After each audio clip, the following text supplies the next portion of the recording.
Hello there, colleagues in EDUC 8306. Hello, Dr. Kanai. It's been a very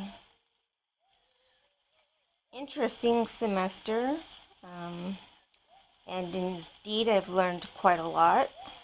And at the same time, it's been a very challenging semester.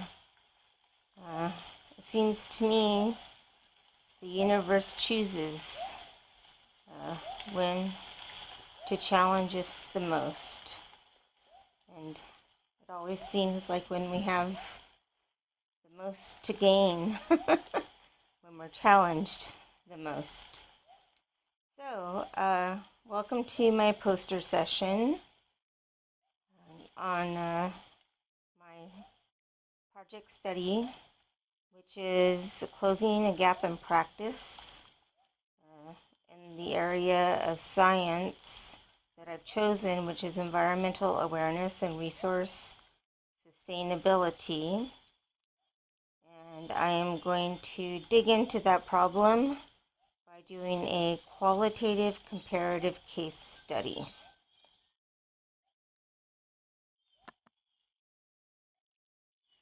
So why would I choose this area of study, you may be asking yourself. And for one, since I was a small child, I have just found science to be completely fascinating. And the worlds of science and the creatures that live uh, in the world with us. Simply fascinating, amazing, strange, and unique and valuable, just for the sheer reason of their uniqueness.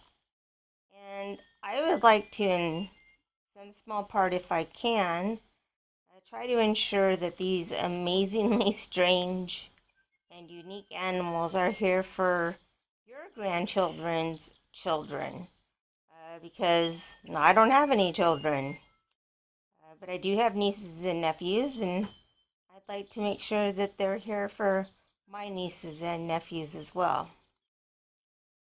In the upper left hand corner, we have a really interesting group of primates or monkeys called the macaque snow monkeys. And I don't know if any of you have ever seen a documentary on these particular group of monkeys, but they're called tribes.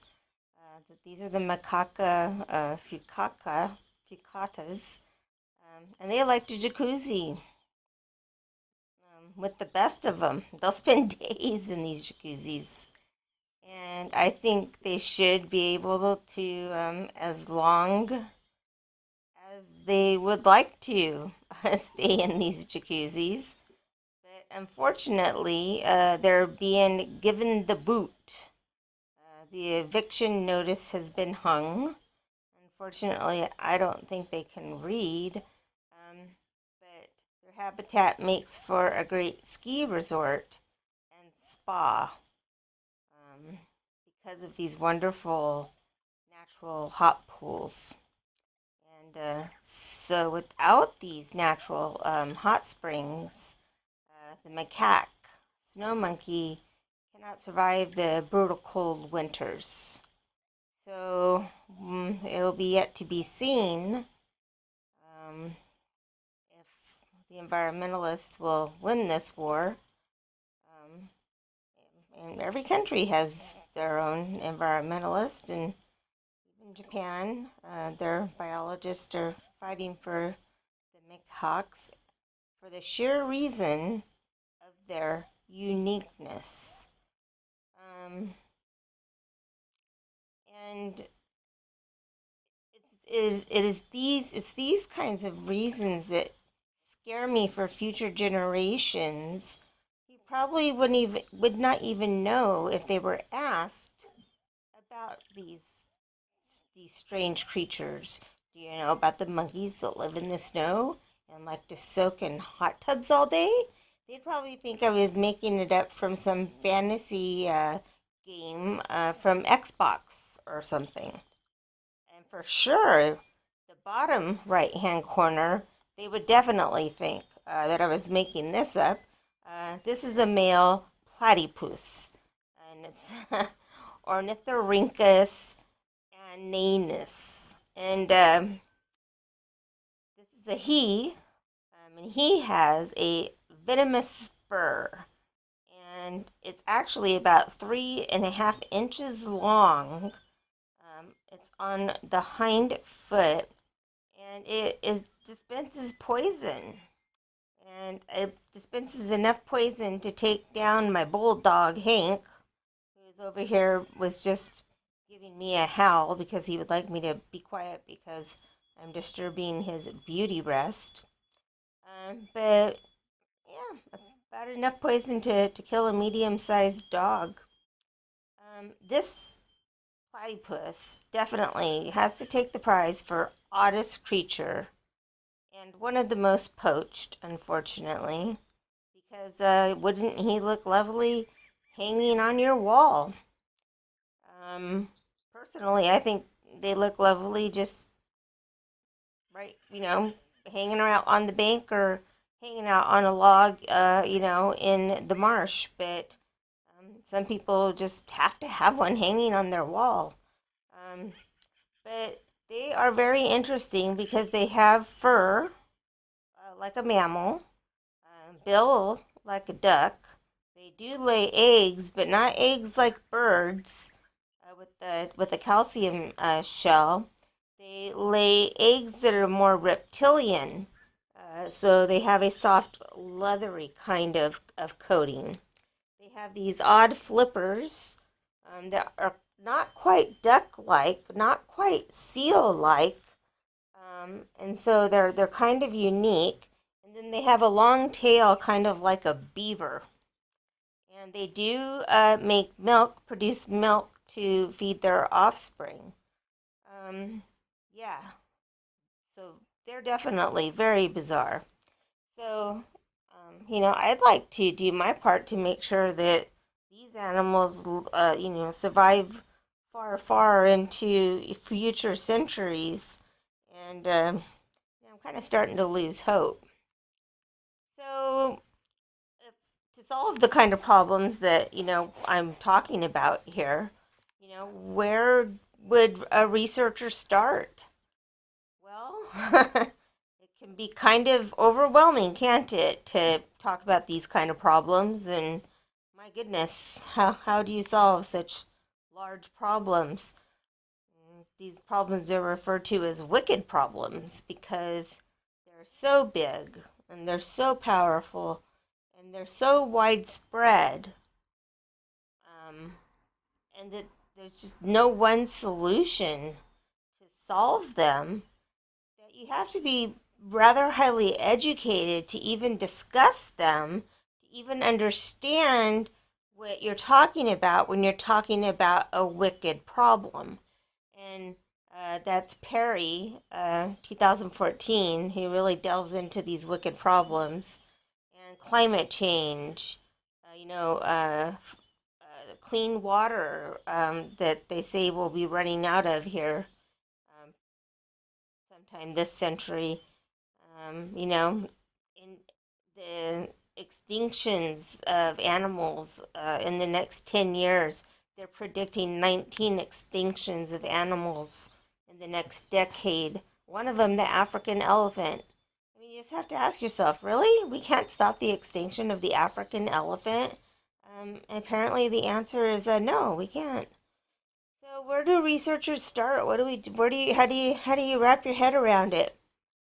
Well, we start with the identified problem, of course, but we have to start with just a small piece of that problem because, we can't bite the whole thing off. It's just too much.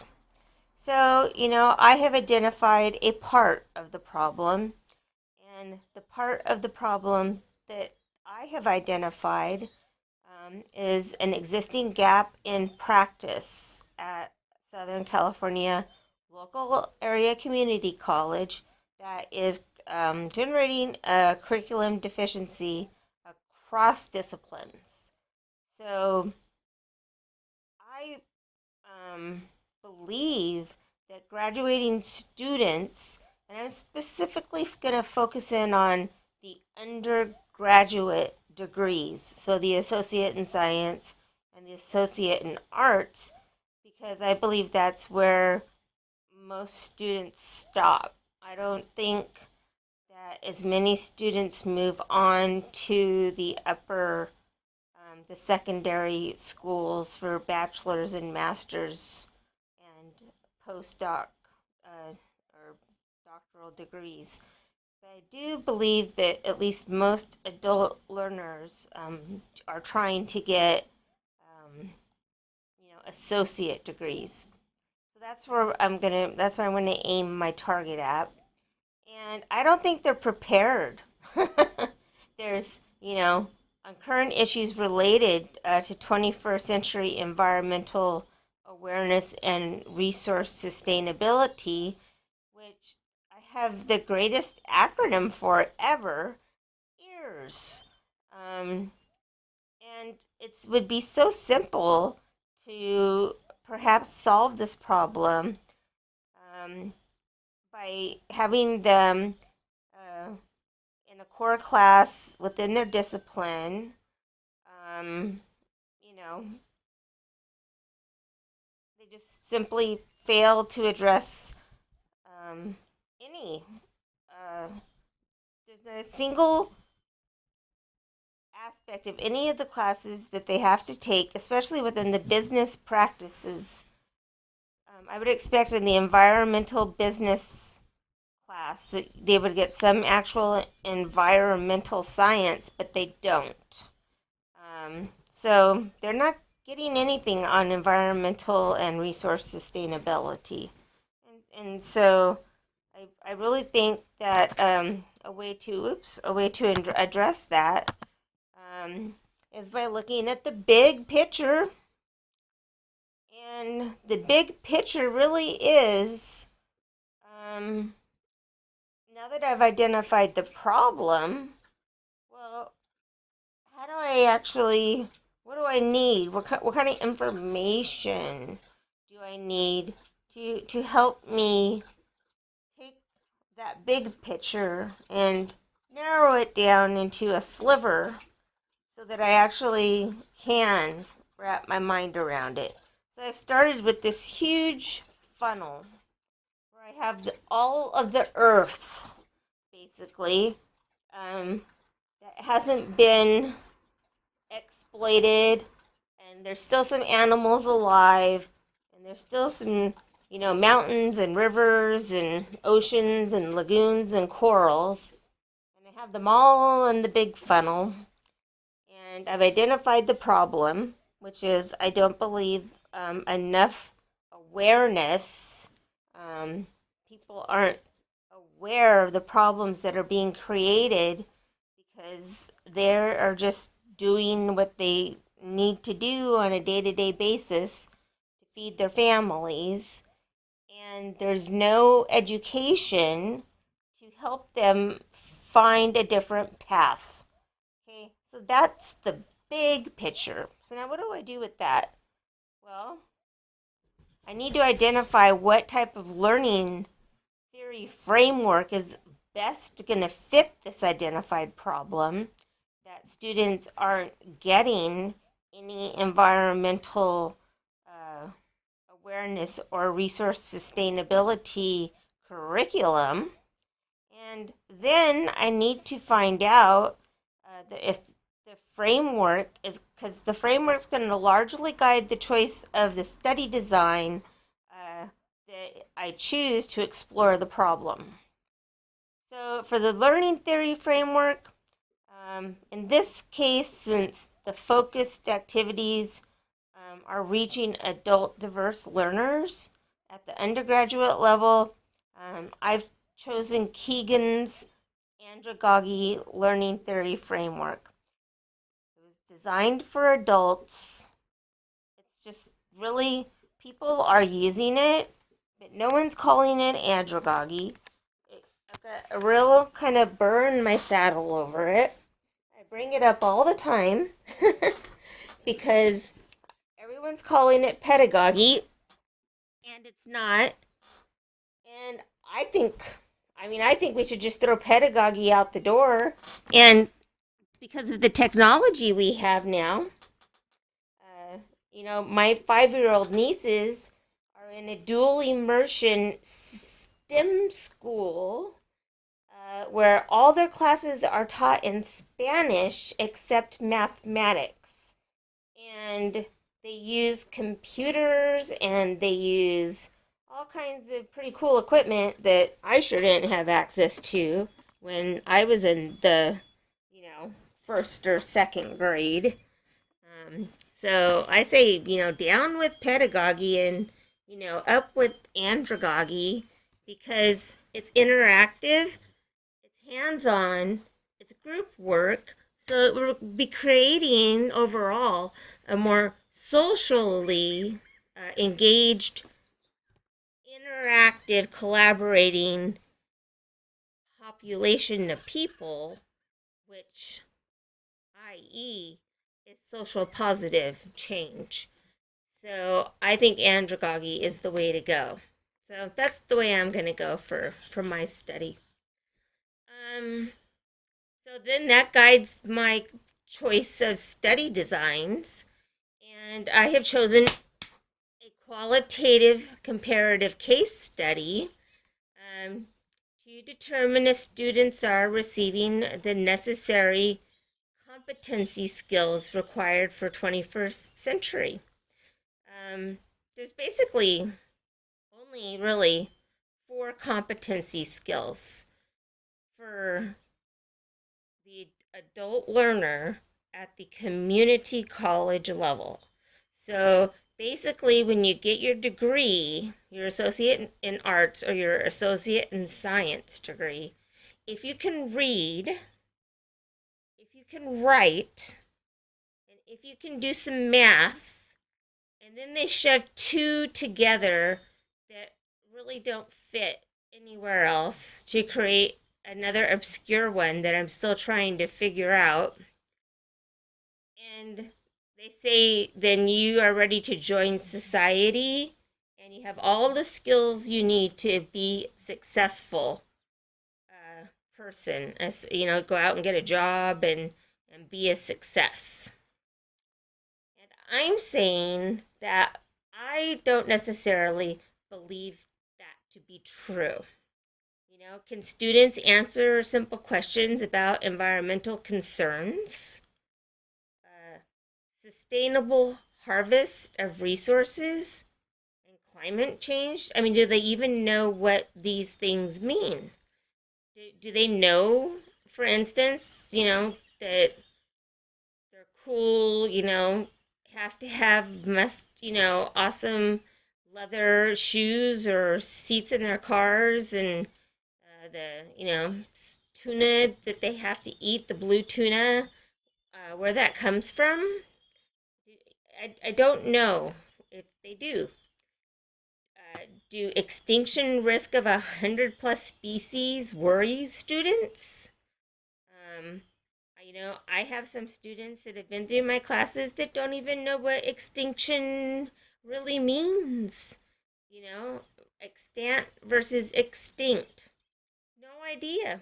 Extirpated versus, extant versus extinct. No idea.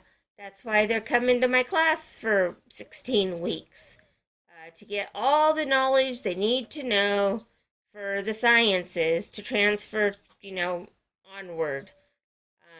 And I just, do not believe it is sufficient. So students need to understand the word finite because that's the word that's going to matter in the future. And that's the big picture. Finite. Because just like when there was World War